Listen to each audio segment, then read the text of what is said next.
Salam and welcome. Thank you for joining me in episode number 375 of the Afrikaans reading of the Holy Quran. Ons is nou besig met die Heilige Quran. Die Heilige Quran is by Imam M.A. Baker. A'udhu billahi minash shaitani rajim. Bismillahir Rahmanir Rahim. In the name of Allah, most gracious, most merciful.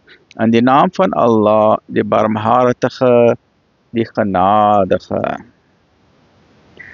Episode 375, hoofstuk nummer 30, die Romeinium. Surah 30, Surah Ar-Rum, die Roman Empire or the Romans. Afdeling 4 van hoofstuk nummer 30, 'n beroep word gedoen op die menslike natuur. Hy vertel vir julle 'n gelykenis aangaande julleself. Het julle onder julle ondergeskiktes deelgenote in dit waarvan ek julle voorsien het, sodat julle die nagaande gelyk kan word, en vrees julle hulle, soos hulle mekaar vrees, so maak ons tekens duidelik aan 'n volk wat verstaan.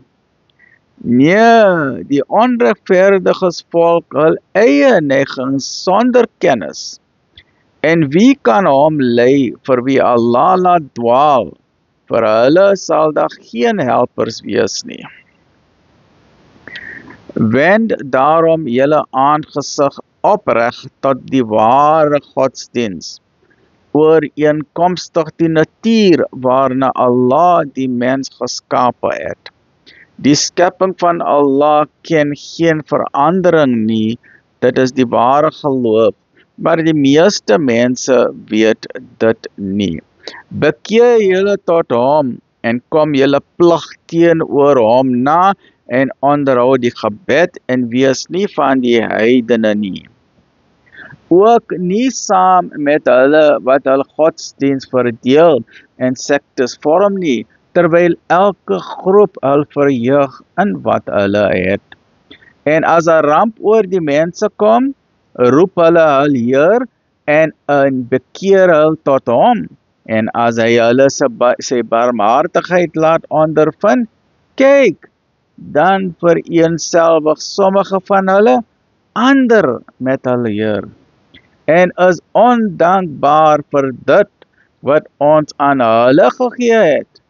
Vermaak julle 'n tydjie, maar julle sal dit weldra te wete kom.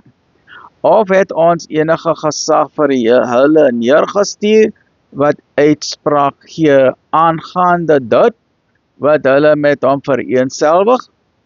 En wanneer ons die mense barmhartigheid laat smaak, verheug hulle hul daarin. Maar as 'n kwaad oor hulle kom, as gevolg van wat hulle eie hande verrig het, kyk, dan is hulle wanhoopig. Sien hulle dan nie dat Allah die voorsiening vergroot en verklein vir wie hy wil nie? Daarin is waarlik tekens vir 'n volk wat glo. Gee dan aan die familie wat hulle toekom, as ook aan die behoeftiges en die reisigers. Dit is die beste vir hulle wat die welbehae van Allah verlang, en hulle is die wat sal slaag. En wie geld op rente uitleen sodat dit kan toeneem deur wat ander besit, by Allah neem dit nie toe nie. Slegs dit wat julle as offergawes bestee, terwyl julle die welbehae van Allah verlang. Dit is Allah wat julle geskape het, wat vir julle sorg en julle daarna laat sterf, waarna hy julle sal laat herleef. Is daar enigeen onder julle afgode wat iets dergeliks kan doen?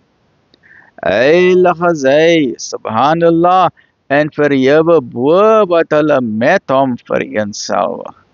Lekker bly mense, join me in the next episode as we continue with the Heilige Quran. Alhamdulillah.